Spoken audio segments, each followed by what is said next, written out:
99페이지 제목 침묵의 의미. 현대는 말이 참 많은 시대다.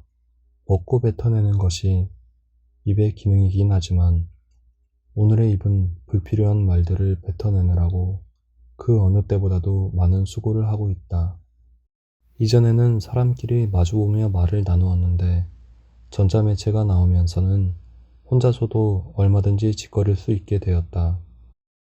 민주공화국인 대한민국에서는 유언비어나 긴급조치에 위배만 되지 않는다면, 그리고 다스리는 사람들의 비위에 거스르지만 않는다면 그 말의 내용이 아첨이건 거짓이건 혹은 협박이건 욕짓거리건 간에 마음대로 짓거릴 수 있다. 가위 언론의 자유가 보장된 풍토이다. 그런데 말이 많으면 쓸 말이 별로 없다는 것이 우리들의 경험이다. 하루하루 나 자신의 입에서 토해지는 말을 홀로 있는 시간에 달아보면 대부분 하잘것없는 소음이다. 사람이 해야 할 말이란 꼭 필요한 말이거나 참말이어야 할 텐데 불필요한 말과 거짓말이 태반인 것을 보면 우울하다. 시시한 말을 하고 나면 내 안에 있는 빛이 조금 새어나가는 것 같아 말끝이 늘 허전해진다. 좋은 친구란 무엇으로 알아볼 수 있을까를 가끔 생각해 보는데, 첫째, 가치 있는 시간에 대한 의식으로 알 수 있을 것 같다. 가치 있는 시간이 지루하게 느껴지면 아닐 것이고, 벌써 이렇게 됐어? 할 정도로 가치 있는 시간이 빨리 흐른다면 그는 정다운 사이다. 왜냐하면 좋은 친구하고는 시간과 공간 밖에서 살기 때문이다. 우리들이 기도를 올려 보면 더욱 잘 알 수 있다. 기도가 순일하게 잘 될 경우는 시공 안에서 살고 있는 일상의 우리이지만 분명히 시공 밖에 있게 되고, 그렇지 못할 때는 자꾸 시간을 의식하게 된다. 시간과 공간을 의식하게 되면 그건 허울뿐인 기도다. 우리는 또 무엇으로 친구를 알아볼 수 있을까? 그렇다. 말이 없어도 지루하거나 따분하지 않은 그런 사이는 좋은 친구일 것이다. 입 벌려 소리내지 않더라도 넉넉하고 정결한 뜻을 서로가 넘나들 수 있다. 소리를 입 밖에 내지 않을 뿐 구슬처럼 영롱한 말이 침묵 속에서 끊임없이 오고 간다. 그런 경지에는 시간과 공간이 미칠 수 없다. 말이란 늘 오해를 동반하게 된다.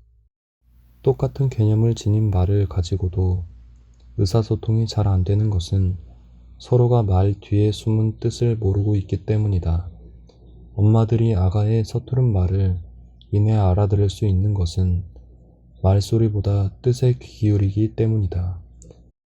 이렇듯 사랑은 침묵 속에서 이루어진다.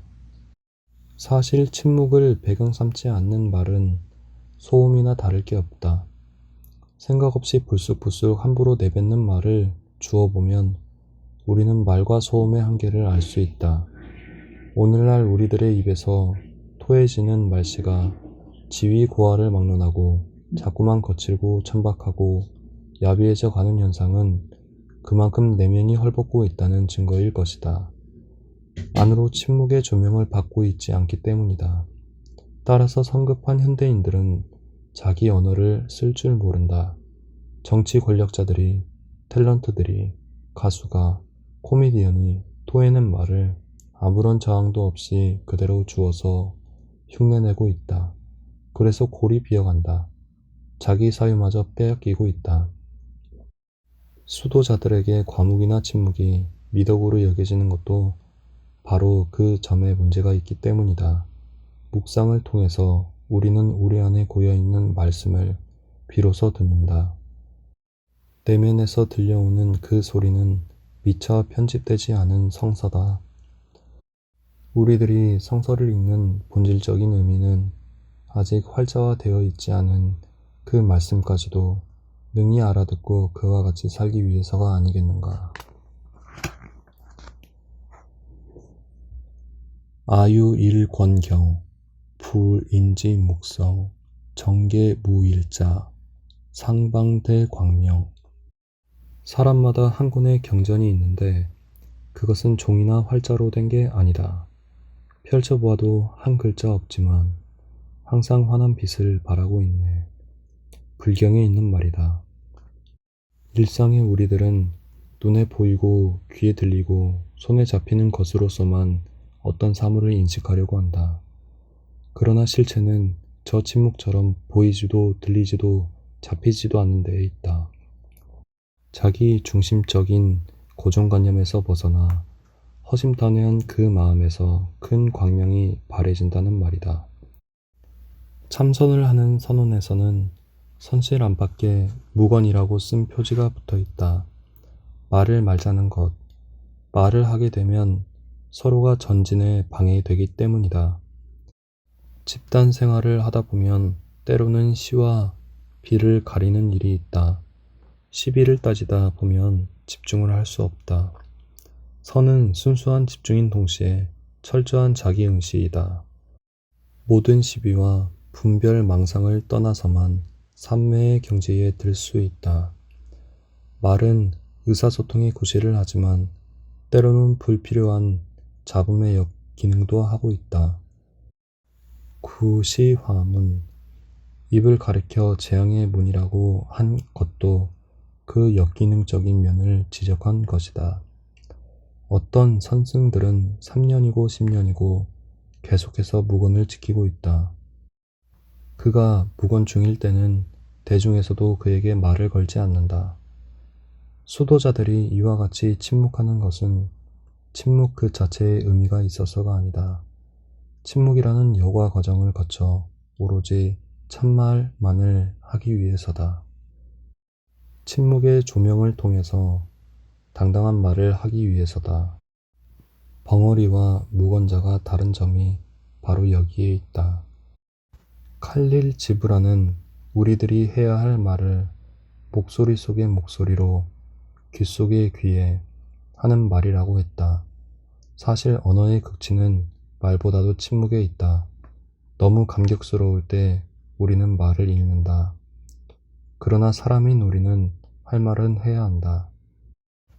그런데 마땅히 입 벌려 말을 해야 할 경우에도 침묵만을 고수하려는 사람들이 있다. 그것은 미덕이 아니라 비겁한 회피다. 그와 같은 침묵은 때로 범죄의 성질을 띈다. 옳고 그름을 가려 보여야 할 입장에 있는 사람들의 침묵은 비겁한 침묵이다. 비겁한 침묵이 우리 시대를 얼룩지게 한다. 침묵의 의미는 쓸데없는 말을 하지 않는 대신 당당하고 참된 말을 하기 위해서이지 비겁한 침묵을 고수하기 위해서가 아니다. 어디에도 거리낄 게 없는 사람만이 당당한 말을 할 수 있다. 당당한 말이 흩어진 인간을 결합시키고 밝은 통로를 뚫을 수 있다. 수도자가 침묵을 익히는 그 의미도 바로 여기에 있다. 1974년 105페이지 제목 순수한 모순 6월을 장미의 계절이라고들 하던가 그래 그런지 얼마 전 가까이 있는 보육원에 들렀더니 꽃가지마다 6월로 향해 발돋움을 하고 있었다. 몇 그루를 얻어다 우리 방 앞들에 심었다. 단조롭던 뜰에 생기가 돌았다. 아침 저녁으로 물을 주노라면 모차르트의 청렬 같은 것이 옷깃에 스며들었다. 산 그늘이 내릴 때처럼 아늑한 즐거움이었다. 오늘 아침 개화, 마침내 우주의 질서가 열린 것이다. 생명의 신비 앞에 서니 가슴이 뛰었다. 혼자서 보기가 아까웠다. 언젠간 접어두었던 기억이 펼쳐졌다. 출판일로 서울에 올라와 안국동 산악원에 잠시 머무르고 있을 때였다. 어느 날 아침 전화가 걸려왔다. 삼촌동에 있는 한 스님한테서 속히 와달라는 것이다. 무슨 일이냐고 하니 와서 보면 알 테니 어서 오라는 것이었다. 그 길로 허둥지둥 직행. 거기 화단 가득히 양귀비가 피어 있었다. 그것은 경이었다. 그것은 하나의 발견이었다. 꽃이 그토록 아름다운 것인 줄은 그때까지 정말 알지 못했다. 가까이 서기조차 조심스러운 애처롭도록 연약한 꽃잎이며 안개가 서린 듯 몽롱한 잎새, 그리고 환상적인 그 줄기가 나를 온통 사로잡았다. 아름다움이란 떨림이요 기쁨이라는 사실을 실감했다. 이때부터 누가 무슨 꽃이 가장 아름답더냐고 간혹 소녀적인 물음을 해오면 언하의 양귀비 꽃이라고 대답을 한다. 이 대답처럼 분명하고 자신만만한 확답은 없을 것이다. 그것은 절절한 체험이었기 때문이다. 하필 마약의 꽃이냐고 핀잔을 받으면 아름다움에는 마력이 따르는 법이라고 응수를 한다. 이런 이야기를 우리 장미꽃이 들으면 좀 섭섭해 할지 모르지만 그것은 그의 여름 아침 비로소 찾아낸 아름다움이었다. 그렇다 하더라도 내게는 오늘 아침에 문을 연 장미꽃이 그 많은 꽃 가운데 하나일 수 없다. 꽃가게 같은데 피어 있을 그런 장미꽃과는 근본적으로 다르다. 이 꽃에는 내 손길과 마음이 배어 있기 때문이다. 생텍쥐베리의 표현을 빌린다면 내가 내 장미꽃을 위해 보낸 시간 때문에 내 장미꽃이 그토록 소중하게 된 것이다. 그건 내가 물을 주어 기른 꽃이니까, 내가 벌레를 잡아준 것이 그 장미꽃이니까. 흙 속에 묻힌 한 줄기 나무에서 빛깔과 향기를 지닌 꽃이 피어난다는 것은 일대 사건이 아닐 수 없다. 이런 사건이야말로, 이 순수한 모순이야말로 나의 왕국에서는 호외감이 되고도 남을 만한 일이다. 1976년 108페이지 제목 영혼의 모음 부제 어린 왕자에게 보내는 편지 1. 어린 왕자, 지금 밖에서는 가랑잎 구르는 소리가 들린다. 창호에 번지는 하우의 햇살이 지극히 선하다. 이런 시각에 나는 티없이 맑은 내 목소리를 듣는다. 구슬 같은 눈매를 본다. 하루에도 몇 번씩 해지는 광경을 바라보고 있을 그 눈매를 그린다. 이런 메아리가 울려온다. 나하고 친하자. 나는 외롭다. 나는 외롭다. 나는 외롭다.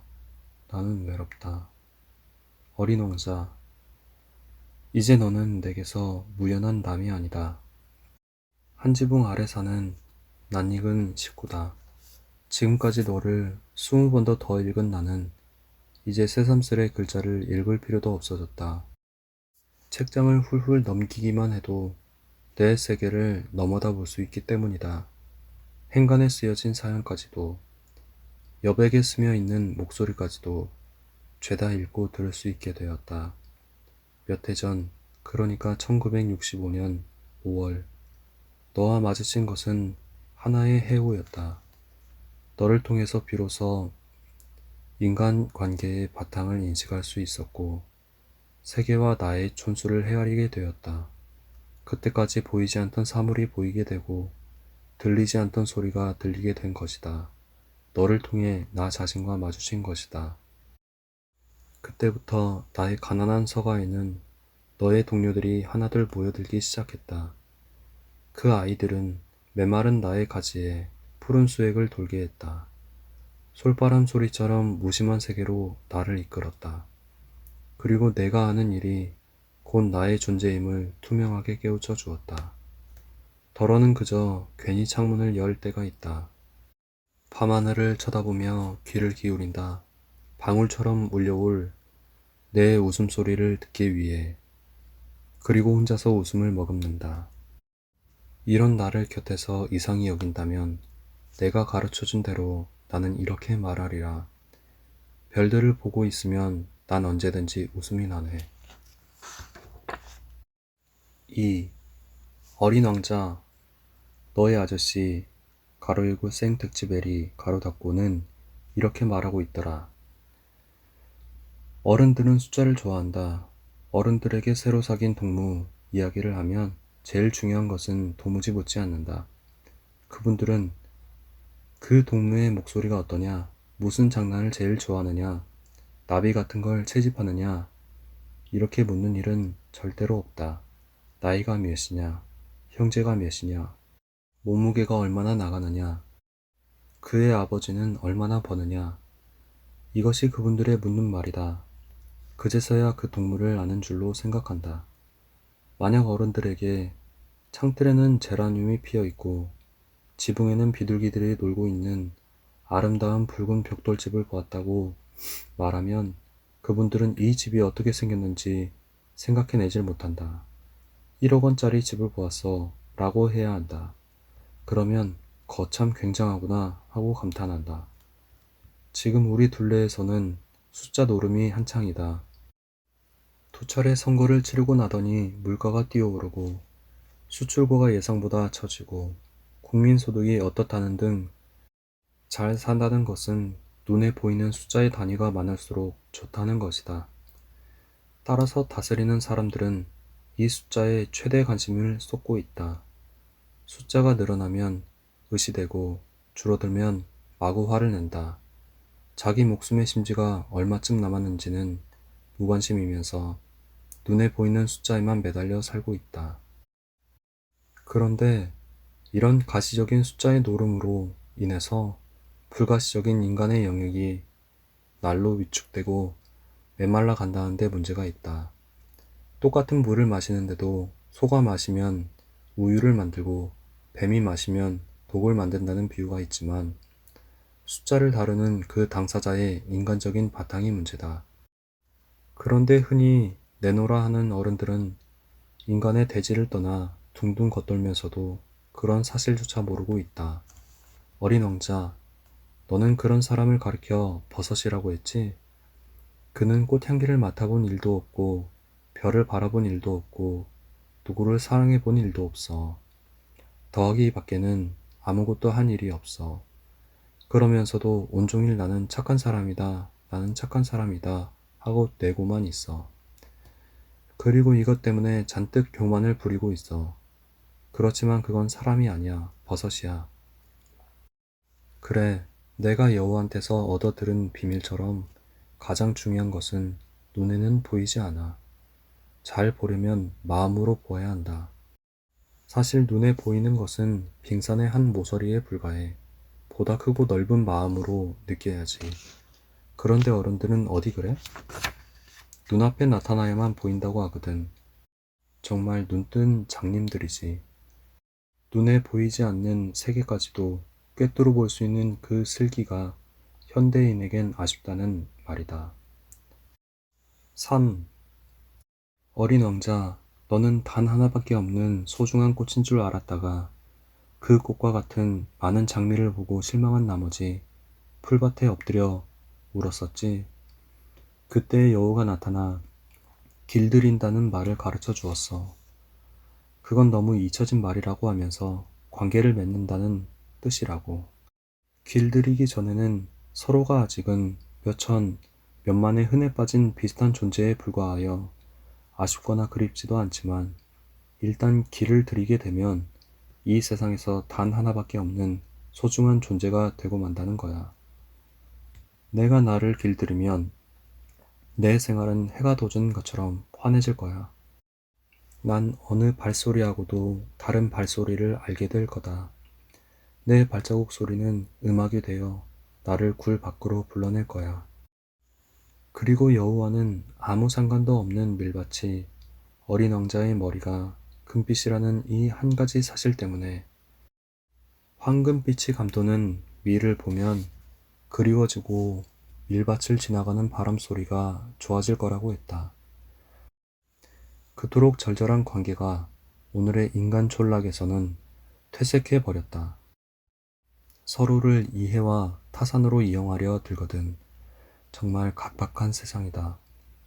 나와 너의 관계가 없어지고 만 거야. 나는 나고 너는 너로 끊어지고 말았어. 이와 같이 뿔뿔이 흩어져 버렸기 때문에 나와 너는 더욱 외로워질 수밖에 없는 거야. 인간관계가 회복되려면 나, 너 사이에 와가 개재되어야 해. 그래야만 우리가 될 수 있어. 다시 내 동무인 여우의 목소리를 들어보자. 사람들은 이제 무얼 알 시간조차 없어지고 말았어. 다 만들어 놓은 물건을 가게 앞에서 사면 되니까. 하지만 친구를 팔아주는 장사꾼이란 없으므로 사람들은 친구가 없게 됐단다. 친구가 가고 싶거든 날 길들여. 길들인다는 뜻을 알아차린 어린 왕자, 너는 내가 그 장미꽃을 위해 보낸 시간 때문에 내 장미꽃이 그토록 소중하게 된 것임을 알고 이렇게 말한다. 내 장미꽃 하나만으로 수천 수만의 장미꽃을 당하고도 남아. 그건 내가 물을 준 꽃이니까. 내가 고가를 씌워주고 병풍으로 바람을 막아준 꽃이니까. 내가 벌레를 잡아준 것이 그 장미꽃이었으니까. 그리고 원망하는 소리나 자랑하는 말이나 혹은 점잖게 있는 것까지라도 다 들어준 것이 그 꽃이었으니까. 그건 내 장미꽃이니까. 그러면서 자기를 길들인 것에 대해서는 영원히 자기가 책임을 지게 되는 거라고 했다. 너는 내 장미꽃에 대해서 책임이 있어. 사람들은 특급 열차를 잡아 타지만 무얼 찾아가는지는 몰라. 그렇다. 현대인은 바쁘게 살고 있다. 시간에 쫓기고 일에 밀리고 돈에 추격당하면서 정신없이 산다. 어디서 와서 어디로 가는지도 모르면서 피로회복제를 마셔가며 그저 바쁘게만 뛰어다니려고 한다. 전혀 길들일 줄을 모른다. 그래서 한 정원에 몇천 그루의 꽃을 가꾸면서도 자기네들이 찾는 걸 거기서 얻어내지 못하고 있는 거다. 그것은 단 한 송이의 꽃이나 한 모금의 물에서도 얻어질 수 있는 것인데. 너는 또 이렇게 말했지. 그저 아이들만이 자기네들이 찾는 게 무엇인지 알고 있어. 아이들은 헝겊으로 만든 인형 하나 때문에도 시간을 허비하고 그래서 그 인형이 아주 중요한 것이 돼. 그러니까 누가 그걸 뺏으면 우는 거야. 어린 왕자, 너는 죽음을 아무렇지 않게 생각하더구나. 이 육신을 묵은 허물로 비유하면서 죽음을 조금도 두려워하지 않더구나. 생야 일편부운기, 사야 일편부운멸. 삶은 한 조각 구름이 일어나는 것이요. 죽음은 한 조각 구름이 쓰러지는 것이라고 여기고 있더라. 그렇다. 이 우주의 근원을 넘나드는 사람에겐 죽음 같은 건 아무것도 아니야. 죽음도 삶의 한 과정이니까. 어린 왕자, 너의 실체는 그 묵은 허물 같은 것이 아닐 거야. 그건 낡은 옷이니까. 옷이 낡으면 새 옷으로 갈아입듯이 우리들의 육신도 그럴 거다. 그리고 내가 살던 별나라로 돌아가려면 사실 그 몸뚱이를 가지고 가기에는 거추장스러울 거다. 그건 내버린 묵은 허물 같은 거야. 묵은 허물. 그건 슬프지 않아. 이보 아저씨, 그건 아득할 거야. 나도 별들을 쳐다볼래. 모든 별들이 녹슨 도르래 달린 우물이 될 거야. 모든 별들이 내게 물을 마시게 해줄 거야. 4. 어린 왕자, 이제 너를 길들인 후 내 둘레에 얽힌 이야기를 전하고 싶다. 어린 왕자라는 책을 처음으로 내게 소개해준 벗은 이 한 가지 사실만으로도 한평생 잊을 수 없는 고마운 벗이다. 너를 대할 때마다 거듭거듭 감사하지 않을 수 없다. 그 벗은 나에게 하나의 운명 같은 것을 만나게 해주었다. 지금까지 읽은 책도 적지 않지만 너에게서처럼 커다란 감동을 받은 책은 많지 않았다. 그러기 때문에 내가 나한테는 단순한 책이 아니라 하나의 경전이라고 한데도 조금도 과장이 아닐 것 같다. 누가 나더러 지묵으로 된 한두 권의 책을 선택하라면 화엄경과 함께 선뜻 너를 고르겠다. 가까운 친지들에게 어린 왕자를 아마 30권도 넘게 사주었을 것이다. 너를 읽고 좋아하는 사람한테는 이내 신뢰감과 친화력을 느끼게 된다. 설사 그가 처음 만난 사람이라 할지라도 너를 이해하고 좋아하는 사람이라면 그는 내 벗이 될 수 있어. 내가 아는 프랑스 신부 한 사람과 뉴질랜드 노처녀 하나는 너로 인해서 가까워진 외국인이다. 너를 읽고도 별 감흥이 없어 하는 사람들이 있는데 그런 사람은 나와 치수가 잘 맞지 않는 사람으로 생각하는 거다. 어떤 사람이 나와 친해질 수 있느냐 없느냐는 너를 읽고 난 그 반응으로 능히 짐작할 수 있다는 말이다.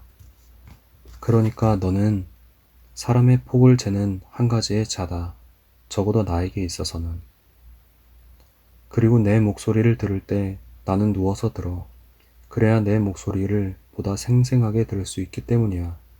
상상의 날개를 마음껏 펼치고 날아다닐 수 있는 거야. 내 목소리는 들을수록 새롭기만 해. 그건 영원한 영혼의 모음이야. 아, 이토록 내가 나를 흔들고 있는 까닭은 어디에 있는 것일까? 그건 내 영혼이 너무도 아름답고 착하고 조금은 슬프기 때문일 것이다. 사막이 아름다운 건 어디인가 샘물이 고여 있어서 그렇듯이 내 소중한 장미와 고삐가 없는 양에게 안부를 전해다오. 너는 항시 나와 함께 있다. 1971년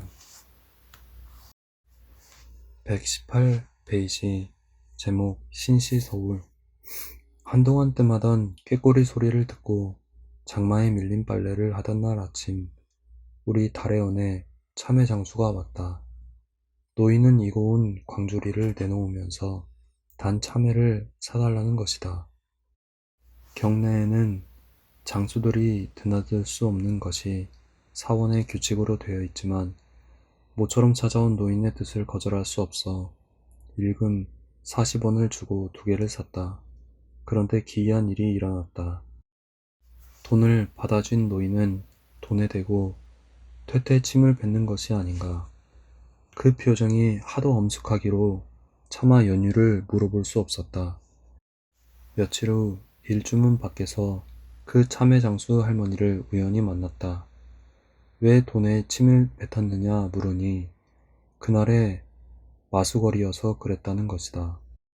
그래, 잘 팔리더냐고 했더니 아주 재수가 좋았다 한다. 그때 돈에 침을 뱉던 그 엄숙한 표정과 비슷한 모습을 어디선가 본 것 같은 기억을 잡느라고 나는 한참 맴을 돌았다. 그렇지, 삼청동 뒷산에서였지. 삼청동 칠보사에서 기식하던 시절, 이른 아침에 산에 오를 때마다 본 일이다. 바위 틈에서 아낙네들이 음식을 차려놓고 치성을 들이던 바로 그 표정이었다. 때로는 무당들이 골짜기가 떠들썩하게 징을 쳐가면서 신명을 풀기도 했다. 더욱이 입시 무렵에는 인왕산 일대와 함께 야외 음악단 구시를 한다는 것이다. 근대화로 줄다듬 치고 있는 조국의 수도권에서 이와 같은 무속이 건재하고 계신 것을 보고 대한민국의 신시는 계룡산이 아니라 바로 서울이구나 싶었다. 이 신시의 순례자들은 서민층만이 아니고 높은 벼슬아치의 댁네들께서도 가끔 동참하고 있다는 데는 실색하지 않을 수 없었다. 종교와 미신의 분수령에는 여러 가지 푯말이 박혀 있겠지만 그 중에는 정과 사도 있을 법하다. 구하는 바가 청정하고 바른 것이냐 아니면 사특하고 굽은 것이냐에 따라 그 길은 갈라질 것이다.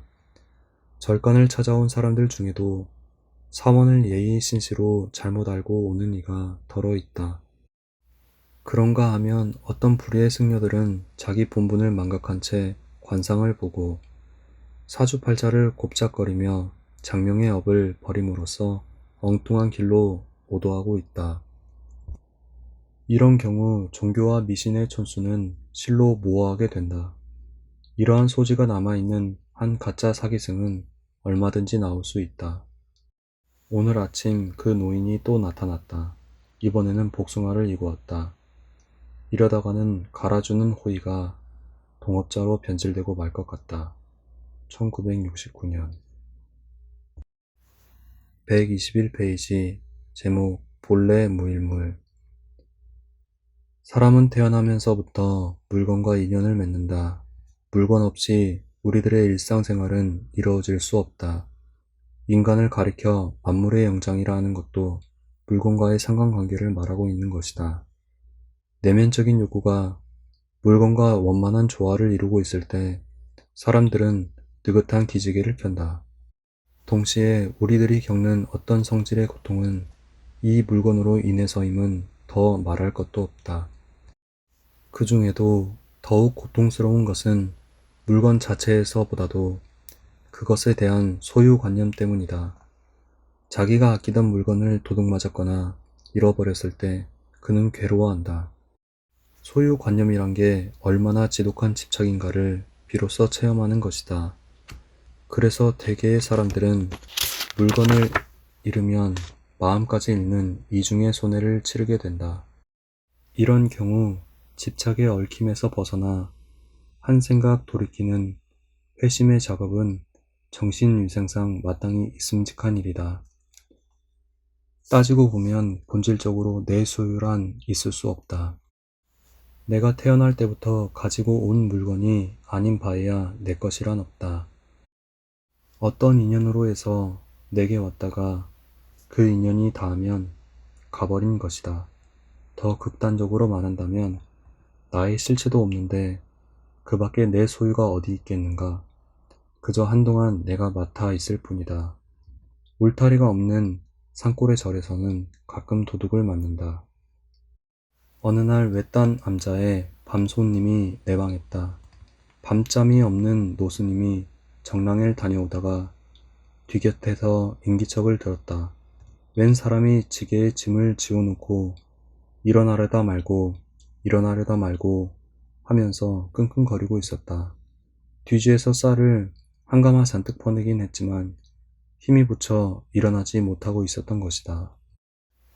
노수님은 지게 뒤로 돌아가 도둑이 다시 일어나려고 할 때 지그시 밀어주었다. 겨우 일어난 도둑이 힐끗 돌아보았다.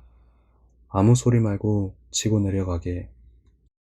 노수님은 밤손님에게 나직히 타일렀다. 이튿날 아침 스님들은 간밤에 도둑이 들었다고 야단이었다. 그러나 노수님은 아무 말이 없었다. 그에게는 잃어버린 것이 없었기 때문이다. 본래 무일물, 본래부터 한 물건도 없다는 이 말은 선가에서 차원을 달리에 쓰이지만 물건에 대한 소유관념을 표현한 말이기도 하다. 그 후로 그 밤손님은 암자의 독실한 신자가 되었다는 후문이다. 1970년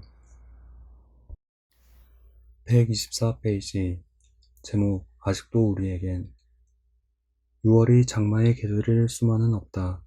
아직도 깊은 상흔이 아물지 않고 있는 우리에게는 카인의 후예들이 미쳐 날뛰던 6월, 언어와 풍습과 핏줄이 같은 결의끼리 충부리를 겨누고 피를 흘리던 악의 계절에도 꽃은 피는가. 못다 핀 채 뚝뚝 저어버린 젊음들이 그 젊은 넋들이 잠들어 있는 강 건너 마을 동작동. 거기 가보면 전쟁이 뭐라는 걸 뼈에 사무치도록 알게 된다. 그것도 남이 아닌 동족끼리의 싸움. 주의나 사상을 따지기에 앞서 결의의 치욕이 아닐 수 없다. 그러나 살아남은 사람들에게는 전쟁의 상처가 강 건너마을만큼이나 잊혀지고 있는 것 같다. 6월이 오면 하루나 이틀쯤 겨우 연중행사로 모였다가 흩어지고 마는 가벼운 기억들, 전장에서 억울하게 죽은, 정말 억울하게 죽어간 그들이 남긴 마지막 발음이 무엇이었던가를 우리는 까맣게 잊어버리고 있다. 오늘의 이 사치와 허영과 폐륜과 메울 길 없는 격차와 단절을 가져오기 위해 그 무수한 젊음들이 죽어간 것인가. 국회의사당과 행정부처가 때로는 국립묘지로 이동해 왔으면 좋겠다는 생각이 들 때가 있다. 왜냐하면 국가대사를 요리하는 선량이나 고급 관료들에게 전쟁의 의미를 실감케 하고 나아가 생과 사의 관념적인 거리를 단축시켜 주기 위해서다. 이런 환경에서라면 정치의 탈을 쓴 흥정이나 음모가 부패나 부정이 그대로 체면을 차리지 않을까 하는 희망에서다. 몇 해 전 의사당 안의 풍경 한 조각. 바깥 싸움터로 군대를 보내느냐 마느냐 하는 가장 엄숙한 결단의 마당에서 민의를 대변한다는 어떤 손들은 꾸벅꾸벅 졸고 있더란다. 아무리 자기 자신은 싸움터에 나가지 않는다기로 이렇듯 소홀한 생명관리가 어디 있단 말인가. 그것이 비록 가난한 우리 처지로서는 밥과 목숨을 맞바꿔야 하는 비극적인 상황이었다 할지라도 적어도 그들은 가부를 내리기 전에 한 번쯤은 이 침묵의 마을에 와야 했을 일이다. 그 무수한 젊음들이 피를 뿌리며 숨져갈 때 부르짖던 마지막 말이 무엇이었던가를 귀 기울여 들어야 했었다. 전쟁이 용서 못할 악이라는 것은 새삼스레 인류사를 들출 것도 없다. 어떠한 명분에서일지라도 살려는 목숨을 죽이고 평화로운 질서를 짓밟는 전쟁은 악이다. 야수처럼 서로 물고 뜯으며 피를 찾아 발광하는 살깃띤 눈이 결코 우리들 인간의 눈은 아니다.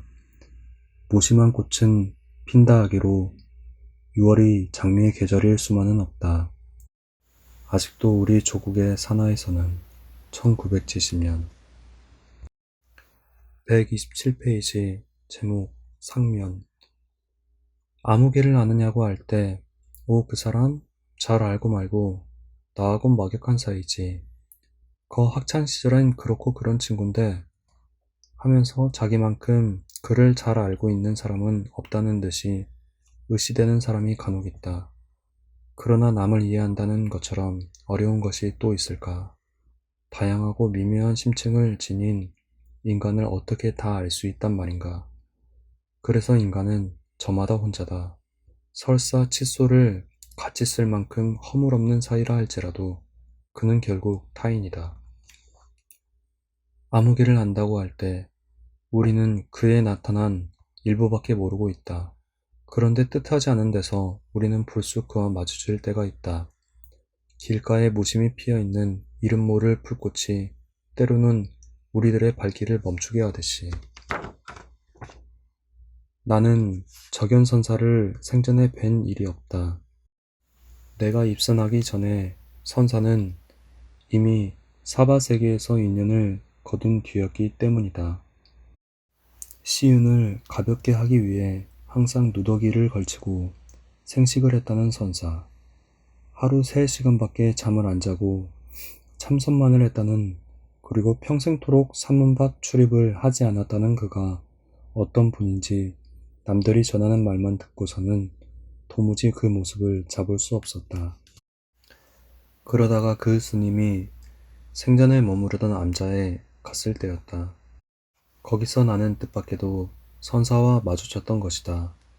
한 문도가 간직하고 있는 유물을 보고 문득 선사의 걸걸한 음성을 들을 수 있었다.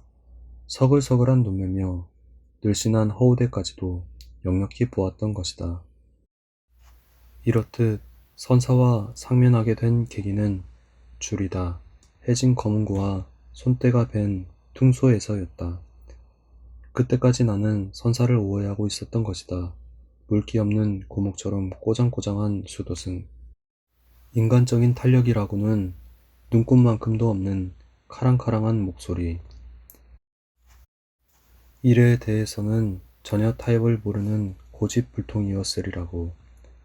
그런데 앉아 한 구석에 세워둔 검은고와 그 위에 걸린 퉁소를 보고 그의 인간적인 여백과 마주쳤던 것이다. 암자 곁 커다란 반석에 앉아 땀을 들이고 있었다. 솔바람 소리를 타고 상상의 날개가 펼쳐졌다. 청명한 달밤. 선사는 검은고를 안고 나와 선녀를 탄다. 걸걸한 목청으로 회심의 가락을 뽐는다. 반석 위에 뽀르르 다름쥐가 올라온다. 물든 잎이 시나브로 진다. 그는 찬바람이 감도는 율사가 아니었을 것이다. 경전의 구절이나 좌선에만 집착하는 시시콜콜한 도승도 아니었을 것이다. 그날의 상면으로 인해 나는 생전에 일면식도 없던 선사에게서 훈훈한 친화력 같은 걸 느끼게 되었다. 물론 내 나름대로 알고 있는 그의 한 단면에 지나지 않겠지만 그와 그렇게 마주쳤던 것이다. 1970년 130페이지 제목 살아남은 자. 요 며칠 사이에 뜰에는 초록빛 물감이 수런수런 번지기 시작했다. 지난해 가을 이래 자취를 감추었던 빛깔이 다시 번지고 있다. 마른 땅에서 새 움이 트는 걸 보면 정말 신기하기만 하다. 없는 듯이 자취를 거두었다가 어느새 제철을 알아보고 물감을 푸는 것이다. 어제는 건너 마을 양계장에서 개분을 사다가 우리 다래연 둘레의 화목에 묻어주었다. 역겨운 거름 냄새가 뿌리를 거쳐 줄기와 가지와 꽃망울에 이르면 달디단 5월의 향기로 변할 것이다. 대지의 조화에 경의를 표하지 않을 수 없다. 새 봄의 흙 냄새를 맡으면 생명의 환희 같은 것이 가슴 가득 부풀어 오른다. 맨발로 밟는 바특의 촉감, 그것은 영원한 모성이다.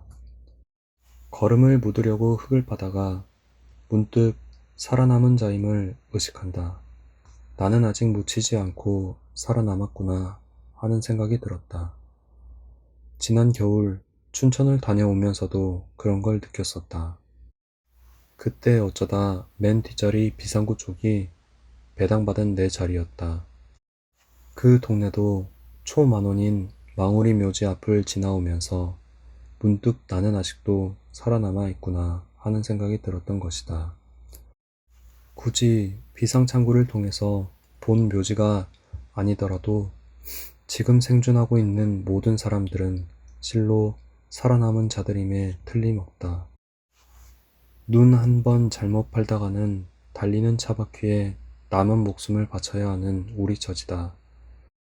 방임자도 몰라보는 저 비정한 연탄의 덮기와 장판지 한 장을 사이에 공존하고 있는 일상의 우리가 아닌가. 그 이름도 많은 질병, 대량학살의 전쟁, 불의의 재난, 그리고 자기 자신과의 갈등. 이런 틈바구니에서 우리들은 정말 용하게도 죽지 않고 살아남은 자들이다. 죽음이 우리를 슬프게 하는 것은 영원한 이별이기에 앞서 단 하나뿐인 목숨을 여의는 일이기 때문이다. 생명은 그 자체가 존귀한 목적이다. 따라서 생명을 수단으로 다룰 때 그것은 돌이킬 수 없는 악이다. 그 어떤 대의 명분일지라도 전쟁이 용서받지 못할 악인 것은 하나뿐인 목숨을 서로가 아무런 가책도 없이 마구 죽이고 있기 때문이다. 살아남은 사람들끼리는 더욱 아끼고 보살펴야 한다. 언제 어디서 어떻게 자기 차례를 맞이할지 모를 인생이 아닌가. 살아남은 자인 우리는 채 못 살고 가버린 이웃들의 몫까지도 대신 살아주어야 한다. 나의 현 존재가 남은 자로서의 구실을 하고 있느냐가 항시 조명되어야 한다는 말이다. 그날 일을 마치고 저마다 지붕 밑에 온도를 찾아 돌아가는 밤의 기로에서 사람들의 피곤한 눈매와 마주친다. 오늘 하루도 우리들은 용하게 살아남았군요 하고 인사를 나누고 싶다. 살아남은 자가 영하의 추위에도 죽지 않고 살아남은 화목의 걸음을 묻어준다. 우리는 모두가 똑같이 살아남은 자들이다. 1972년 133페이지 제목 아름다움 부제 남모르는 누이들에게 이 글을 읽어줄 내가 누구인지 나는 모른다. 그러나 슬기롭고 아름다운 소녀이기를 바라면서 글을 쓴다. 슬기롭다는 것은 그리고 아름답다는 것은 그 사실만 가지고도 커다란 보람이기 때문이다. 일전에 사람을 만나기 위해 종로에 있는 제과점에 들른 일이 있다. 우리 이웃 자리에는 여학생이 대여섯 자리를 잡고 있었다. 그런데 그 애들이 깔깔거리며 주고받는 이야기를 듣다 보니 나는 슬퍼지려고 했다. 그 까닭은 고1이나 2쯤 되는 소녀들의 대화치고는 너무 거칠고 야한 때문이었다. 우리 말고도 곁에는 다른 손님들이 꽤 있었는데 그 애들은 전혀 이웃을 가리지 않고 마구 떠들어 대더구나. 그리고 말씨들이 어찌도 거친지 그대로 듣고 있을 수 없었다. 말씨는 곧 그 사람의 인품을 드러내게 마련이다. 또한 그 말씨에 의해서 인품을 닦아갈 수도 있는 거야. 그러기 때문에 일상생활에 주고받는 말은 우리들의 인격 형성에 꽤 큰 몫을 차지한다. 그런데 아름다운 소녀들의 입에서 거칠고 야비한 말이 거침없이 튀어나올 때 어떻게 되겠니?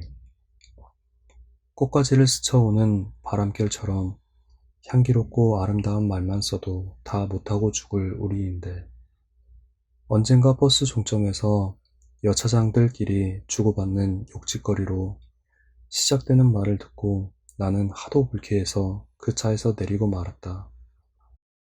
고물차에서 풍기는 기름 냄새는 골치만 아프면 그만이지만 욕짓거리는 듣는 마음속까지 상하게 한다. 그것은 인간의 대화가 아니라 시궁창에서 썩고 있는 추악한 악취나 다름없다. 그러한 분위기 속에 잠시라도 나를 빠지게 할 수가 없었다. 욕짓거리가 인간의 대화로 통용되고 있는 요즘 세상임을 모르는 바 아니다. 그러나 배우지 못했거나 생활 환경이 모질서한 그런 애들과는 달라야 한다. 아름답다는 것은 그 사실만으로도 큰 보람이란 말을 앞에서 했다. 그럼 아름다움이란 뭘까?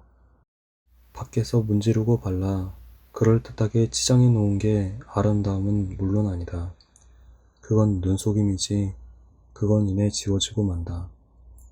아름다움이 영원한 기쁨이라면 그건 결코 일시적인 거칠일 수 없어. 두고 볼수록 새롭게 피어나야 한다. 그러기 때문에 아름다움은 하나의 발견일 수도 있어. 투명한 눈에만 비치기 때문이다. 나는 미스 코리아라든지 미스 유니버스 따위의 아름다움으로 신용할 수 없어. 그들에게는 잡지의 표지나 사진관 앞에 걸린 사진처럼 혼이 없기 때문이야. 아름다움을 정치처럼 다수결로 결정한다는 것은 정말 우스운 일이다. 그리고 어떤 의미에서 그들은 아름다움을 드러내기보다는 모독하고 있는 거야. 아름다움이란 거칠애가 아니기 때문이다. 상품 가치가 아니기 때문이다. 그런데 사람들은 흔히 아름다움이면 거중만을 보려는 맹점이 있어. 그래서 아름답게 보이려고 갖은 수고를 다한다. 값진 화장품을 써야 하고 사람이 먹기도 어려운 우유에 목욕을 하는가 하면 무슨 운동을 하고 값비싼 옷을 해 입어야 하고 그들은 모르고 있어. 감추는 데서 오히려 나타난다는 예술의 비법을. 현대인들은 그저 나타내는 데만 급급한 나머지 감추는 일을 망각하고 있어. 거칠에만 정신을 파느라고 속을 다스릴 줄 모른단 말이야. 이런 점은 우리 춘향이나 심청이한테 배워야 할 거다. 그런데 아름다움은 누구에게 보이기 전에 스스로 나타내는 법이거든. 꽃에서 향기가 저절로 번져 나오듯. 어떤 시인의 말인데 꽃과 새와 별은 이 세상에서 가장 정결한 기쁨을 우리에게 베풀어 준다는 거야. 그러나 그 꽃은 누굴 위해 핀 것이 아니고 스스로의 기쁨과 생명의 힘으로 피어난 것이래. 숲속의 새들도 자기의 자유스러운 마음에서 지족이고 밤하늘의 별들도 스스로 뿜어지는 자기 빛을 우리 마음에 던질 뿐이란 거야. 그들은 우리 인간을 위한 활동으로서 그러는 것이 아니라 오로지 자기 안에 이미 잉태된 큰 힘의 뜻을 받들어 넘치는 기쁨 속에 피고 지족이고 빛나는 것이래. 이와 같이 아름다움은 안에서 번져 나오는 거다. 맑고 투명한 얼이 안에서 밖으로 번져 나와야 한단 말이다. 사람마다 다른 얼굴을 하고 있는 것은 어째서 그럴까? 서로 뒤바뀌지 않게 알아볼 수 있도록 어떤 보이지 않는 손이 그렇게 빚어놓은 것일까? 아닐 거야. 아니고 말고. 그건 저마다 하는 짓이 달라서 그런 거지. 얼굴이란 말의 근원이 얼의 꼴에서 나왔다고 한다면 한 사람의 모습은 곧 그 사람의 영혼의 모습일 거다. 아름다운 얼굴은 지금까지 아름다운 행위를 통해 아름답게 얼을 가꾸어 와서 그럴 거고, 추한 얼굴은 추한 행위만을 쌓아왔기 때문에 그럴 거야. 그렇다면 아름답고 추한 것은 나 아닌 누가 그렇게 만들어 놓은 게 아니라 내 스스로의 행위에 의해 그러한 꼴, 가로 열고 탈, 가로 닫고를 하고 있다는 것이다. 어이, 육지거리를 잘하는 미인을 상상할 수 있겠어? 그건 결코 미인이 아니야. 그리고 속이 빈 미인을 생각할 수 있을까? 그러기 때문에 아름다움은 또한 슬기로움과 서로 이어져야 한다. 슬기로움은 우연하게 얻어지는 게 아니거든. 순수한 집중을 통해 자기 안에 지닌 빛이 바라는 거지. 나는 내가 시험 점수나 가지고 벌벌 떠는 그런 소녀이기를 바라지 않는다. 물론 골빈당이 되어서도 안 된다. 내가 있음으로 해서 내 이웃이 환해지고 향기로워질 수 있는 그런 존재가 되어주기를 바란다. 소녀라는 말은 순결만이 아니라 아름답고 슬기로운 본질을 가꾸는 인생의 앳된 시절을 뜻한다. 너의 하루하루가 너를 형성한다. 그리고 머지않아 한 가정을, 지붕 밑의 온도를 형성할 것이다. 또한 그 온도는 이웃으로 번져 한 사회를 이루게 될 것이다.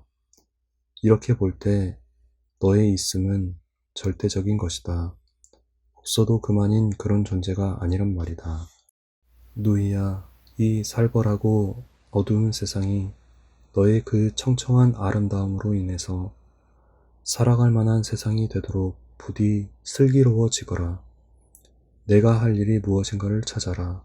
그것이 곧 너 자신일 거다. 1971년 138페이지. 제목 진리는 하나인데. 부제 기독교와 불교. 1. 이태 전 겨울 서대문에 있는 다락방에서 배다니 학원이 열리고 있을 때였다. 나는 연사의 초청을 받고 그 자리에 참석한 일이 있었다. 거기 모인 사람들은 대개 목사의 부인되는 분들이라고 했다. 그런데 나는 강연을 하면서도 이상한 착각에 속으로 갸웃거렸다. 여러 청중 속에 대여섯 사람쯤은 어디서 본 듯한 얼굴이기 때문이다. 어디서 꼭 만난 사람들 같은데 거기가 어디였는지 알 수가 없었다. 내가 주관하던 법회였든지 아니면 출가 이전에 같은 동네에 살던 분들이었든지 어디서 본 얼굴들 같은데 도무지 기억의 실마리가 풀리지 않았다. 돌아오는 차 안에서 문득 그 얼굴들의 정체를 알아차리게 되었다. 그 얼굴들은 실제로 어디서 본 것이 아니었다. 그들의 내면적인 신앙생활이 밖으로 번져나옴으로 해서 기왕에 알았던 사람들로 착각을 일으키게 했던 것이다. 어쩌면 전생에 이웃에서 살던 사촌들이었는지도 모르긴 하지만 사람끼리 친해질 수 있다는 것은 밖에 드러난 거죽에서보다도 투명한 영혼에 의해서임을 알 수 있었다. 이때의 인연으로 우리는 뒷날 또 만나게 된다. 한번 만난 사람들은 다시 만나게 되는 것이다. 지난해 가을 나는 운수행각으로 여기저기 떠돌아다니다가 어느 날 해질녘 속리산에 들르게 되었다. 객실의 행장을 푼 뒤 개울가에 나가 먼지를 털고 오는데 법정 스님 아니세요? 하는 음성이 들려왔다. 돌아보니 그때 배단위에서 만난 어머니들이었다. 뜻 아닌 데서 만나니 무척 반가웠다. 언젠가 붉은 줄을 그어가며 읽던 막스 밀러의 글이 생각났다. 사방이 어두워졌을 때, 마음속 깊이 혼자임을 느꼈을 때, 그리고 사람들이 좌로 우로 지나가면서도 서로가 누구인지 모를 때에 잊었던 감정이 우리 가슴 속에서 용솟음쳐 오르게 된다. 우리는 그것이 무엇인지를 모른다. 그것은 사랑도 아니고 우정은 더더욱 아니기 때문이다. 냉정하게 우리 곁을 스쳐 지나가는 사람들에게 저를 모르셔요? 하고 묻고 싶어진다. 그러한 때에 인간과 인간의 사이는 형제의 사이보다도 부자지간보다도 친구지간보다도 더 가깝게 느껴진다. 이때 타인은 결코 무연한 존재가 아니라 가장 가까운 나의 분신임을 알 수 있다. 그런데도 우리는 서로가 아무 말도 없이 스쳐 지나가고 만다. 2. 대개의 경우 어떤 종교를 통해 신앙생활을 하는 사람들은 종교를 갖지 않는 일반인들에 비해 대인관계에 있어서 너그럽다고 한다. 그러나 그 대인관계가 이교도로 향하게 될 때 돌연변이를 일으키는 수가 더러 있다. 너그러웠던 아량이 갑자기 움츠러들어 고슴도치처럼 가시를 돋우는 것이다. 나는 가끔 이런 대접을 받는다. 물건을 사기 위해 가게 문을 열고 들어갔을 때 가게 주인은 정확한 발음으로 우리는 예수를 믿습니다. 라고 한다. 물론 어드러운 탁발승으로 오인하고 한 말일 것이다. 태연하게 물건을 골라 돈을 치르고 나오면서 돌아보면 복잡한 표정이다. 혹은 기독교인들끼리 산사에 놀러와 어쩌다 찬송가라도 부르려 치면 길을 쓰고 제지하는 산성들이 또한 없지 않다. 이와 같은 씁쓸한 현상은 어디에 그 뿌리를 내리고 있는 것일까? 자기가 믿고 있는 종교적인 신념에서라기보다 이교도라면 무조건 적대시하려 드는 배타적인 감정에 이유가 있을 것이다. 자기가 믿는 종교만이 유일한 것이고 그 밖의 다른 종교는 일고의 가치조차 없는 미신으로 착각하고 있는 맹목에서일 것이다. 이렇듯 독선적이고 배타적인 선민의식이 마치 자기의 신심을 두텁게 하는 일인 양 알고 있기 때문에 스스로의 시야를 가리게 되는 것이다. 따라서 그러한 단견들이 읽는 경전이나 성경의 해석 또한 지극히 위태로운 것이 아닐 수 없다. 글이나 말 뒤에 들어있는 뜻을 망각하고 하나의 비유에 지나지 않는 표면적인 언어에 집착하고 있는 것이다. 많은 종교가 존재하고 있는 한 어떤 종교든지 그 나름의 독자적인 상징을 필요로 한다. 그러나 그 상징이 맹목적인 숭배물로 되거나 혹은 다른 종교에 대해 우월을 증명하는 도구로 쓰인다면 그것은 무의미하다. 모든 오해는 이해 이전의 상태이다. 따라서 올바른 비판은 올바른 인식을 통해서만 내려질 수 있다. 그런데 그릇된 고정관념에 사로잡힌 일부 종교인들은 성급하게도 인식을 거치지 않고 비판부터 하려 든다.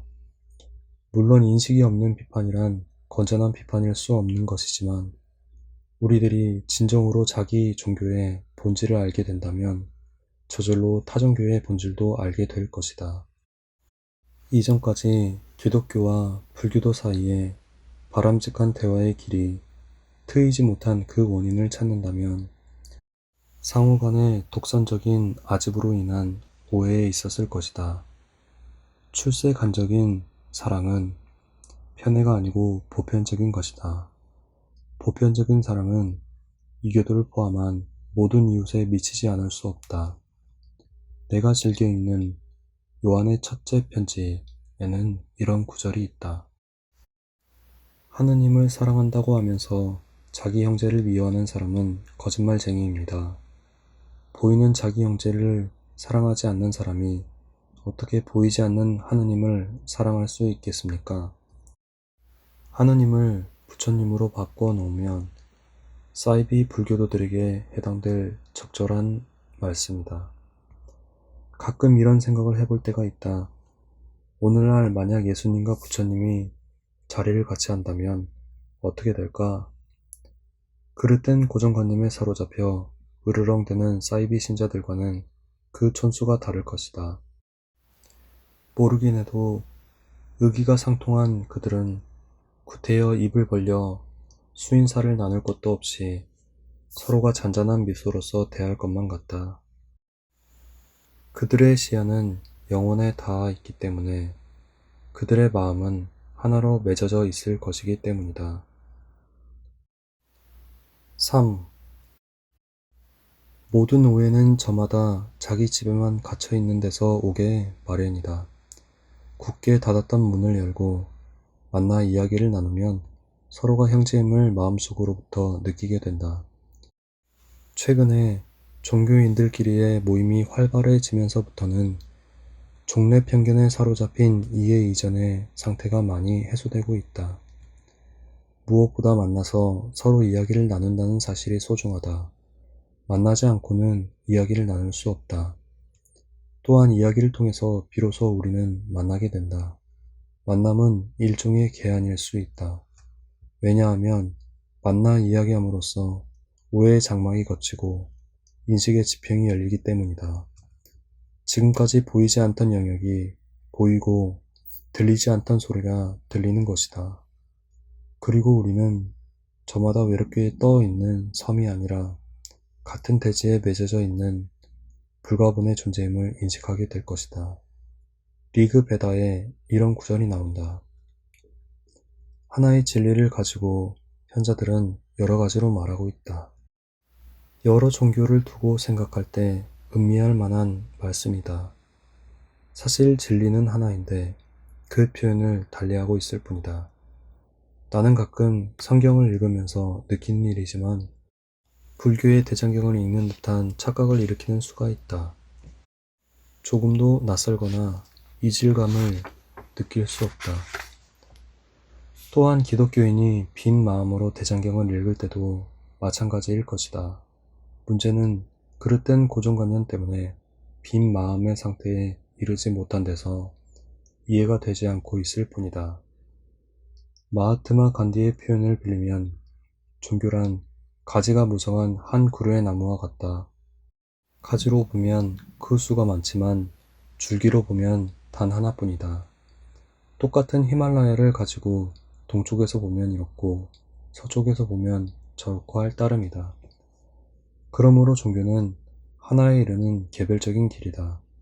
같은 목적에 이르는 길이라면 따로따로 길을 간다고 해서 조금도 허물될 것은 없다. 사실 종교는 인간의 수만큼 많을 수도 있다. 왜냐하면 사람들은 저마다 특유한 사고와 취미와 행동 양식을 지니고 있기 때문이다. 이러한 안목으로 기독교와 불교를 볼 때 털끝만치도 이질감이 생길 것 같지 않다. 기독교나 불교가 발상된 그 시대와 사회적인 배경으로 인해서 종교적인 형태는 다르다고 할지라도 그 본질에 있어서는 동질의 것이다. 종교는 인간이 보다 지혜롭고 자비스럽게 살기 위해 사람이 만들어 놓은 하나의 길이다. 문제는 우리가 얼마만큼 서로 사랑하느냐에 의해서 이해의 농도는 달라질 것이다. 진정한 이해는 사랑에서 비롯된다. 아직까지 하느님을 본 사람은 아무도 없습니다.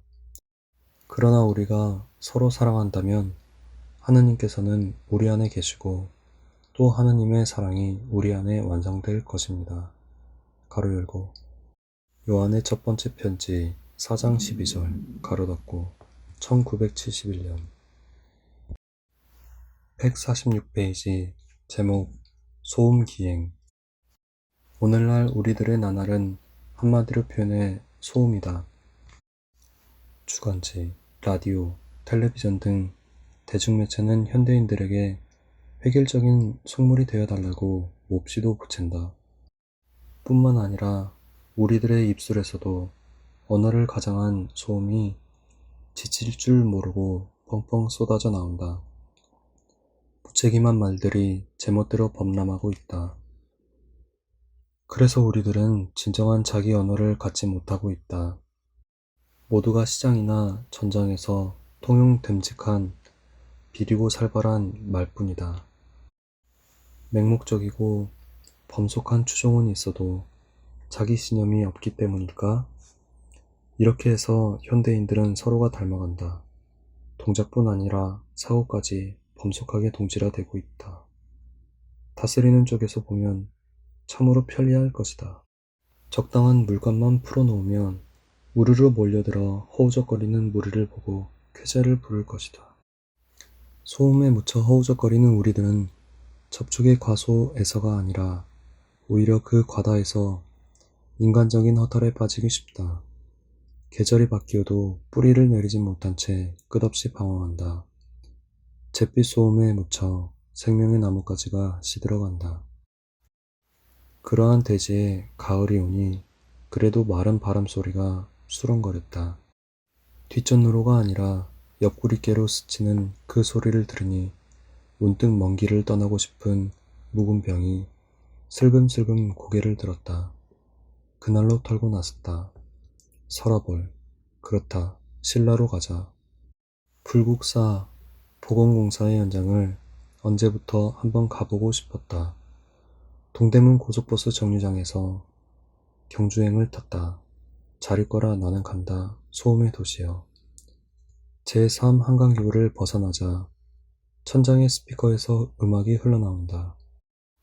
나그네 길에 가끔 들리는 음악은 정다운 길벗일 수 있다. 때로는 마른 바람소리 같은 구제를 해준다. 무심히 창밖에 던진 씨앗에 초점을 맞추어 주기도 한다. 그래서 여독을 씻는다고들 한다. 그런데 그것이 계속해서 울려 퍼질 때 그것은 정다운 길벗이 아니라 견딜 수 없는 곤욕이다. 그 음악이라는 것도 한결같이 파리똥이 덕지덕지 붙은 곡조들 뿐 북에서 온 사람이 아니라도 왜 나만의 곡조와 가사는 저렇듯 청승맞고 병들어 있는가 싶다. 가히 자유 대안의 그 자유라는 빛깔을 저렇게 각색해야만 하는가. 누가 이런 소리를 듣고 눈을 지그시 감을 수 있단 말인가. 견디다 못해 안내양에게 좀 쉬어가면서 듣자 했더니 그야말로 마이 동풍이었다. 거듭 요구하자 다들 좋아하는데 왜 그래요? 하면서 눈을 흘겼다. 곁자리를 보니 가락에 맞추어 발장단을 치고 있는 사람도 있었다. 나는 참을 수밖에 없었다. 수행자라는 알량한 체면 때문에. 내가 낸 돈으로 차가 달리고 있는데 거기에 내 뜻은 전혀 개입될 수 없다. 모처럼 소음의 일상에서 벗어나 맑고 조용하게 날개를 펴고자 나그네가 되었는데 소음은 카스테레오라는 기계 장치를 통해 줄곧 나를 추적해 오고 있다. 아, 이런 소음이 문명이라면 나는 미련 없이 정적의 미개 쪽에 서겠다. 도로 연변에 울긋불긋 덮인 슬레이트 지붕들, 산자락이나 개울가하고는 전혀 조화가 안 되고 있는 그 슬레이트의 어설픈 덮개를 보다가 문득 이런 생각을 했다. 대한민국의 유행가를 있는 대로 몽땅 내뱉으며 달리고 있는 이 고속버스가 네 바퀴 달린 차량이 아니고 하나의 국가라고 한다면 그것은 공포여 전율이었다. 차를 몰고 가는 운전수와 차장 격인 정부는 국민의 식성에는 아랑곳 없이 자기들이 좋아하는 가락만을 줄기차게 틀어댈 것이다. 자기네 상식으로 손님들의 양식을 잴 것이다. 손님들이 낸 요금 가로 열고 세금 가로 닫고 으로 달리고 있으면서 카스테레오까지도 그 돈으로 돌리면서 손님들의 의사는 전혀 모른 채 할 것이다. 때로는 엉뚱하게 반나체 춤을 보이려고 자기네끼리 곧잘 어울리는 워커힐 같은 데로 데려갈지 모른다. 부질없는 상상일까? 서울에서 경주까지 그 소음 때문에 나는 나그네의 멋을 홀가분한 그 날개를 잃고 말았다. 1300원어치의 소음에서 내리니 심신이 더불어 휘청거렸다. 서라벌은 간데없고 관광도시 경주가 차디차게 이마에 부딪혔다. 외부의 소음으로 자기 내심의 소리를 듣지 못한다는 것은 분명 현대인의 비극이다. 설사 행동 반경이 달나라에까지 확대됐다 할지라도 구심을 잃은 행동은 하나의 충동에 불과하다. 그런데 문제는 그 소음에 너무 중독이 되었기 때문에 청각이 거의 마비 상태라는 점이다. 남녀노소 할 것 없이 소음의 괴짝 앞에서 떠날 줄 모르는 일상인들, 그것을 미천으로 바보가 되어가는 줄도 모르는 똑똑한 문명인들, 자기 언어와 사고를 빼앗긴 일상에 우리들은 도도히 흐르는 소음의 물결에 편승하여 어디론지 모르게 흘러가고 있다. 오늘날 우리가 주고받는 대화도 하나의 소음일 경우가 많다. 왜냐하면 그 소음을 매개로 해서 새로운 소음을 만들어내고 있기 때문이다. 그러나 인간의 말이 소음이라면, 그로 인해서 빛이 바랜다면 인간이 슬퍼진다. 그럼 인간의 말은 어디에서 나와야 할까? 그것은 마땅히 침묵에서 나와야 한다. 침묵을 배경으로 하지 않는 말은 소음과 다를 게 없다. 인간은 침묵 속에서만이 사물을 깊이 통찰할 수 있고 또한 자기 존재를 자각한다. 이때 비로소 자기 언어를 갖게 되고 자기 말에 책임을 느낀다. 그러기 때문에 투명한 사람끼리는 말이 없어도 즐겁다. 소리를 입 밖에 내지 않을 뿐 무수한 말이 침묵 속에서 오고 간다. 말 많은 이웃들은 피곤을 동반한다. 그런 이웃은 헐벗은 자기 꼴을 입술로 덮으려는 것이다. 그런 말은 소음에서 나와 소음으로 사라져간다. 그러나 말수가 적은 사람들의 말은 무게를 가지고 우리 영혼 안에 자리를 잡는다. 그래서 오래오래 울린다. 인간의 말은 침묵에서 나와야 한다. 태초에 말씀이 있기 이전에 깊은 침묵이 있었을 것이다. 현대는 정말 피곤한 소음의 시대다. 카뮈의 메르소가 오늘에 산다면 이제는 햇빛 때문이 아니라 소음 때문에 함부로 총질을 할지 모르겠다. 1972년 151페이지 제목 나의 애송시. 심심산골에는 산울림 영감이 바위에 앉아 나같이 이나 잡고 홀로 살더라. 청마 유치원의 심산이라는 시다. 시가 무엇인지 나는 잘 모른다. 그러나 읽을 때마다 내 생활의 영역에 물기와 탄력을 주는 이런 언어의 결정을 나는 좋아하지 않을 수 없다. 언제부턴가 말년을 어떻게 보낼까를 생각했다. 새파란 주제에 벌써부터 말년의 일이냐고 탓할지 모르지만 순간에서 영혼을 살려는 것이 생명현상이다. 어떤 상상은 그 자체만으로도 현재를 보다 풍성하게 가꾸어 주는 수가 있다. 심사는 내게 상상의 날개를 주어 구만리 장천을 날게 한다. 할 일 좀 해놓고 나서는 세간적인 탈을 훨훨 벗어버리고 내 식대로 살고 싶다. 어디에도 꺼릴 것 없이 홀가분하게 정말 알짜로 살고 싶다. 언젠가 서투른 붓글씨로 심산을 써서 머리맡에 붙여 놓았더니 한 벗이 그걸 보고 왜 하필이면 궁상맞게 일을 잡느냐는 것이었다. 할 일이 없으니 양지바른 바위에 앉아 이나 잡을 밖에 있느냐고 했지만 그런 경지에서 과연 할 일이 무엇이겠는가. 물론 불가에서는 조그마한 미물이라도 살생을 금하고 있다. 우리로서 아무렇지도 않은 일이 저쪽에서는 하나밖에 없는 목숨이 끊어지는 일이니까. 각설, 줄이면 가지 끝에 열매나 따먹고 고나면 바위 아래 풀집에서 잠이 든다. 새삼스레 더 배우고 익힐 것도 없다. 덜어는 솔바람 소리를 들으며 안개에 가린 하계를 굽어본다. 바위 틈에서 솟는 샘물을 기러다 차를 다린다. 다루 곁에서 사슴이 한 쌍 졸고 있다. 흥이 나면 노래나 읊을까? 낭랑한 노랫소리를 들으면 학이 내려와 너울너울 춤을 추리라.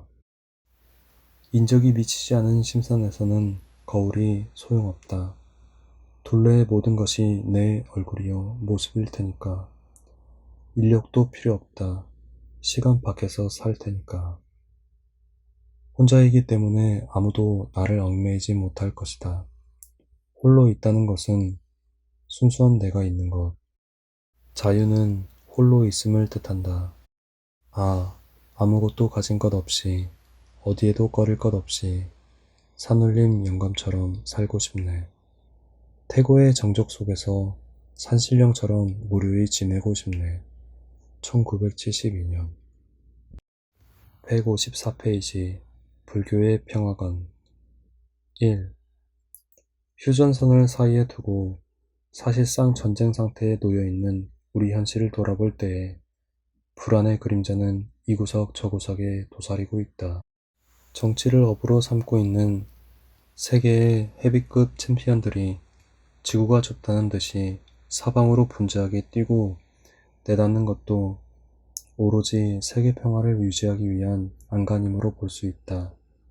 그러나 이러한 노력에도 불구하고 이 지구상에서는 단 하루도 싸움이 종식된 날이 없다. 인간은 왜 싸워야 하는가? 싸우지 않고는 배길 수 없도록 되먹은 존재인가? 인간이 잘 살기 위해 마련한 기술 문명이 사상 유례 없이 발해까지 지속게 된 오늘날, 인간의 대지에서는 전쟁으로 인한 사륙의 피비린내가 날로 물씬거리고 있는 것을 보면 사회 구조는 어딘가 잘못되어 있는 것 같다. 사람들은 어릴 때부터 곧잘 다툰다. 뿐만 아니라 전쟁놀이도 겸하고 있다. 장난감 가게에서는 예쁜 인형과 함께 총과 칼도 팔고 있다. 귀여운 고사리 손이 사륙하는 연장에 익숙해지도록 성인들이 몸소 가르치고 있는 것이다. 운동 경기 종목 가운데는 권투와 레슬링이라는 게 있다. 이 두 가지 경기는 그 어떤 경기보다도 관중들을 미치게 하고 환장하게 만든다. 그것이 나라와 나라 사이의 경기일 경우 링 위에서 치고받는 선수뿐 아니라 관중들도 함께 싸우고 있다. 밟아라, 죽여라 하는 함성과 함께 때로는 돌멩이가 날고 술병이 던져진다. 이런 걸 가리켜 그래도 친선 경기라고 한다. 인간끼리 마주부터 피를 찾으며 치고받는 이런 행위가 경기 종목으로 각광을 받고 있는 한 인간 촌락의 싸움이 그칠 날은 멀다. 전쟁이란 무엇인가? 바로 이런 경기의 확대판이 아니겠는가? 오늘날은 전쟁은 기계 문명의 발달과 함께 그 양상이 점점 처절해지고 있다. 비전투원들까지 전쟁의 소용돌이에 휘말려 들지 않을 수 없다. 2차 대전 이래 부녀자들까지도 대량 학살의 제물이 되고 있지 않은가. 이런 상황 아래서 종교인이 과거처럼 부동자세로서 청산배군이나 바라보며 초연하려 한다면 그런 종교는 없는 것만도 못할 것이다. 일체 중생이 부딪히고 있는 문제는 곧 종교의 과제이기 때문이다. 그러므로 평화에 대한 염원과 노력은 오늘의 종교가 문제 삼아야 할 가장 중요한 과제 중 하나다. 2. 불타 석가모니의 가르침은 평화가 무엇인가를 보여준 그 한 가지 사실만 가지고도 인류 역사에 불멸의 자취를 남겼다고 할 수 있다. 불교가 사회적인 실천 윤리의 바탕을 삼고 있는 것은 다름 아닌 자비다. 중생을 사랑하여 기쁨을 주는 것을 자라하고 중생을 가엾이 여겨 괴로움을 없애주는 일을 비라한다. 그러므로 자비는 인간의 심성의 승화라고 할 수 있다. 초기 불교에서는 어머니가 자식을 사랑하듯 그런 마음가짐으로 모든 이웃을 사랑하라고 강조했다. 어머니가 자기 외아들 목숨을 걸고 지키듯이 모든 살아있는 것에 대해서 한량없는 자비심을 일으켜야 한다. 가로 열고 수타니파타 149년 가로 닫고. 지극한 자비에는 멀고 가까움이나 원수와 동지가 따로 있을 수 없다. 우리는 만민의 벗, 일체 중생의 동정자, 자비한 마음을 길러 항상 아힘사를 즐기노라. 가로 열고 장로계 648년 가로 닫고. 그러므로 적에게도 자비를 베풀어라. 자비로 가득 채우라. 이는 모든 부처님의 가르침이다. 가로 열고 밀린다 왕문경 가로 닫고. 인간 존재에 있어서 기본적인 구조는 세상에 있다는 사실이다. 세상에 있다는 것은 함께 있음을 뜻한다. 사람은 혼자서 살 수는 없다. 서로서로 의지하여 관계를 이루며 살아간다.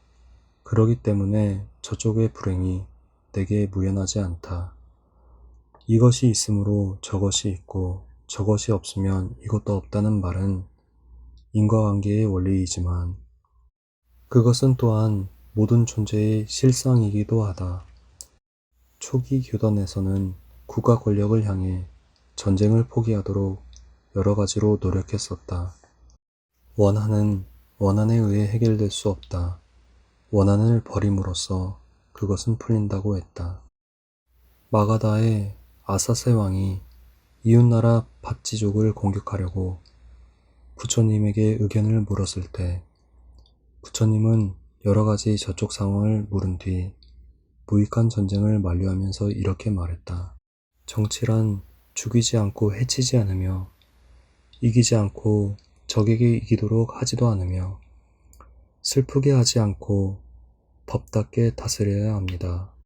가로 열고 상응부 경전 제1권 가로 닫고. 그리고 불가피한 경우라 할지라도 맞서 싸우기보다는 권지로서 화평하라고 했다. 3. 얼마 전 조조의 영화 솔저 블루를 보고 전쟁의 의미가 무엇인가를 거듭 확인할 수 있었다. 한 마음에서 싹튼 증오가 불붙기 시작할 때 그 불길은 걷잡을 수 없이 타오르고 만다. 어떠한 전쟁이라 할지라도 본질적인 승리란 있을 수 없다. 모두가 패자일 뿐이다.